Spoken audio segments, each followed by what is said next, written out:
Good morning six class, how are you? कैसे हो आप लोग? हमने चैप्टर फर्स्ट कंप्लीट कर लिया है, हमने उसके क्वेश्चन आंसर्स कर लिए हैं और आई होप तुमने वो क्वेश्चन आंसर अपनी नोटबुक में कर लिए होंगे और उन्हें लर्न भी कर लिया होगा। ठीक है, अब आज हम नेक्स्ट चैप्टर स्टार्ट करते हैं। चैप्टर 2, कंपोनेंट्स ऑफ फूड, मतलब फूड में कौन कौन से कंपोनेंट्स होते हैं। ठीक है, let's start chapter second. Make a survey and find out from our friends and neighbors, do people of all age groups take some diet। तुम्हें सर्वे करना अपने फ्रेंड्स का, नेबर्स का, कि क्या सेम एज के ग्रुप्स को सेम डाइट लेते हैं। On what factor does they take their diet, और कौन से फैक्टर उनकी डाइट में होते हैं। Does a recovering patients diet is the same as that a healthy person, या कोई पेशेंट है जो रिकवर हो रहा है उसकी डाइट के हेल्दी पर्सन की इक्वल होती है। For the above we see that some ingredients are common in all type of foods but different type of food is needed for different people. हमने पिछले वाले चैप्टर में देखा था कि सारे फूड मटेरियल में कुछ सेम इंग्रेडिएंट्स होते हैं, ठीक है, लेकिन डिफरेंट पीपल को डिफरेंट टाइप के फूड की नीड होती है। जैसे बच्चों को अलग चीज़ चाहिए होती है, जैसे प्रोटीन ज़्यादा चाहिए होता है, ठीक है, यंग एज में हमें और प्रोटीन, कार्बोहाइड्रेट, फैट वगैरह चाहिए था, और हमें ओल्ड एज में बिल्कुल फैट वगैरह, प्रोटीन वगैरह, ये सब कुछ बहुत ही लिमिट में चाहिए होता है। तो how we classify the food, तो फूड को हम कैसे क्लासीफाई कर सकते हैं कि किसको कितना चाहिए, किस टाइप का फूड होता है। The food that we eat contains some essential components that our body needs. क्या है? The food that we eat contains some essential components that our body needed. Components are called nutrients. तो ये nutrients की definition हो गई है। क्या हो गई न्यूट्रिएंट की डेफिनेशन? जो हम फूड ईट करते हैं जिसमें सारे एसेंशियल कंपोनेंट्स होते हैं जो हमारी बॉडी को चाहिए होते हैं, वो कंपोनेंट्स न्यूट्रिएंट्स होते हैं। तो major nutrients in foods are named. तो मेजर न्यूट्रिएंट्स कौन से हैं फूड में हमारे में? Carbohydrate, protein, fat, vitamin and minerals. In addition, food contain dietary fibers and water which are also needed by our body। और एडिशन फूड कंटेंट्स कौन से? डाइटरी फाइबर्स है। डाइटरी फाइबर्स मतलब जो भी फ्रूट्स, वेजिटेबल्स, इनमें सब में जो फाइबर्स होते हैं उन्हें, उनकी बात है। और वाटर। अब एक एक करके हम इन सबको रीड करते हैं। कार्बोहाइड्रेट्स, कार्बोहाइड्रेट्स और एनर्जी बैंक। कार्बोहाइड्रेट्स को एनर्जी बैंक कहते हैं क्योंकि सबसे ज़्यादा एनर्जी हमें कार्बोहाइड्रेट से ही मिलती है। They are substance which provide us energy, यही हमें सबसे ज़्यादा एनर्जी प्रोवाइड कराते हैं। Require to our daily work, और हमारे डेली वर्क के लिए जो एनर्जी हमें रिक्वायर होती है। One simple form of carbohydrate sugar, सबसे सिंपल फॉर्म कार्बोहाइड्रेट की क्या है? Sugar. Of course we eat only a little bit of sugar every day, और हम तुम्हें पता ही है हम थोड़ी सी शुगर ही लेते हैं डेली।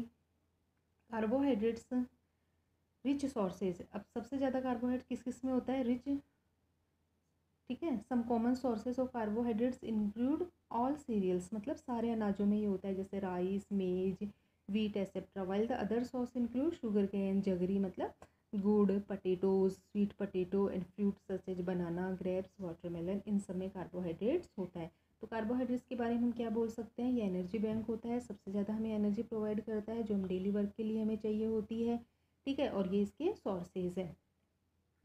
यहाँ पे कार्बोहाइड्रेट का एक टेस्ट भी करा हुआ है लेबोरेटरी में कि हम किसी फूड में पहचानेंगे कैसे कि इसमें कार्बोहाइड्रेट प्रेजेंट है या नहीं है। तो हम इसे आयोडीन टेस्ट करेंगे। हम पटेटो ले लेंगे बॉयल और उस पर आयोडीन की कुछ बूंदे डालेंगे, तो हम क्या देखते हैं? अगर ये ड्रॉप्स ब्लू में टर्न हो जाती है तो ये स्टार्च की प्रेजेंस बताता है, मतलब कार्बोहाइड्रेट स्टार्च होता है। नेक्स्ट है fat. Fats are also our energy bank which provide energy, ये भी एनर्जी बैंक है, ये भी हमें एनर्जी प्रोवाइड कराता है। बट ये हमें एनर्जी कब प्रोवाइड कराता है? जब हमें रिक्वायरमेंट होती है। जैसे हमने एक दिन कुछ भी नहीं खाया, जैसे फास्ट वगैरह होते हैं, तो उस दिन हमें एनर्जी कहाँ से मिलती है? जो फैट होता है वो बर्न होता है, उससे हमें एनर्जी मिलती है। Fat are store in the body and energy can be obtained when required for the body. इसके रिच सोर्स क्या है? सारे जितने भी ऑयली चीज़ें होती हैं उन सब में ये प्रेजेंट होता है, जैसे coconut oil, mustard oil, groundnut oil, sunflower oil, sesame तिल are the rich in fats, ठीक है। Many animals like the bear, whale and walrus store energy in their body as fat for future use. Future use के लिए इनके अंदर animals में store रहती है एनर्जी। अब हम इसका भी टेस्ट करते हैं लेबोरेटरी में, कैसे? तो इसका तो हम घर पे भी कर सकते हैं। जैसे हमने पराठा बनाया या पूरी वगैरह बनाई, ठीक है, तो उसको हम कहाँ पे रख देंगे? पेपर पे रख देंगे, और उसको थोड़ा सा दबा देंगे, ठीक है। अब उस पेपर को हम सनलाइट या सोर्स ऑफ लाइट में ले जाके देखेंगे तो उसमें हमें स्पॉट्स तो दिखेगा, ठीक है। तो ये स्पॉट्स किसका है? ऑयल का। नेक्स्ट है protein. Protein are responsible for the growth of our body. ये हमारी बॉडी की ग्रोथ के लिए ज़रूरी है। तो अगर कोई आपसे पूछे कि कौन सा फूड हमें हमारी बॉडी की ग्रोथ कराता है तो वो है protein. Old cells die and new cells are required to be produce by the body. क्योंकि ओल्ड सेल डाई हो जाती है, न्यू सेल्स बनती है, तो ये किसके द्वारा मेक होती है? प्रोटीन के द्वारा। Our hair, nails, skin and muscles are made up of proteins. Wool and silk are also made up of protein. Wool और सिल्क भी प्रोटीन्स की बनी होते हैं।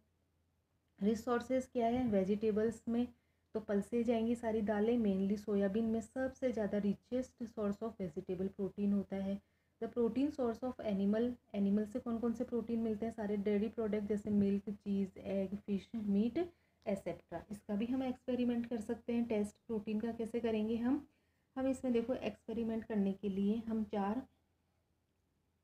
5 अलग अलग क्या लेंगे? हम डिफरेंट बीकर लेंगे, ठीक है। और उनमें फूड मटेरियल डालेंगे सारे बीकर्स में अलग अलग, ठीक है। एक में फ्लोर है, आटा है, एक में दाल है, एक में ब्रेड है और एक में एग है। अब इन सब में हम फ्यू ड्रॉप्स आयोडीन के डालेंगे और इन्हें अच्छे से शेक करेंगे और कुछ मिनट के लिए छोड़ देंगे। हम ऑब्जर्व करते हैं कि जिसका कलर चेंज नहीं होगा, मतलब उसमें क्या है? उसमें प्रोटीन नहीं है। तो हम देखते हैं कि वॉयलेट कलर, मतलब जिसका भी चेंज हुआ है कलर वॉयलेट, वो क्या है? प्रोटीन है उसमें। तो जो किसी का भी कलर चेंज नहीं हुआ, यहाँ पे सिर्फ एग का कलर चेंज हो रहा है, मतलब इसमें क्या है?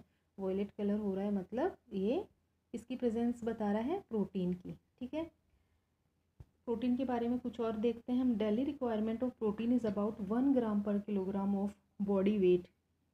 मतलब जितना हमारा वेट है उतनी ग्राम हमें प्रोटीन चाहिए। जैसे हमारा वेट 60 किलोग्राम है तो हमें 60 ग्राम प्रोटीन चाहिए डेली।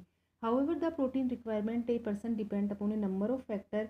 और ये अन्य फैक्टर भी डिपेंड करती है, जैसे एज पे, सेक्स पे, कि बॉय है या गर्ल है, और एडल्ट है या चाइल्ड है, ठीक है। सेम एज, अगर लड़का और लड़की भी सेम एज ग्रुप के हैं तो इसमें गर्ल्स को ज़्यादा रिक्वायरमेंट होती है comparatively more than the boy. Similarly amongst adult the protein requirement of a mother during pregnancy. ऐसे ही जो प्रेगनेंसी लेडी होती है उनको भी ज़्यादा, नॉर्मल वुमन की बजाय ज़्यादा उनको प्रोटीन की ज़रूरत होती है। आज का वीडियो इतना ही। ये सब अंडरलाइन लगाई है इनके बारे में, जो नॉर्मल 6 कैटेगरी में डिवाइड करा गया है इन फूड्स के बारे में। तुम्हें जो अंडरलाइन लगाइए क्या मतलब इनके बारे में, कि ये हमें क्या देते हैं और इनका सोर्स क्या है, नोट्स में लिखना है। अगला नेक्स्ट वीडियो में। थैंक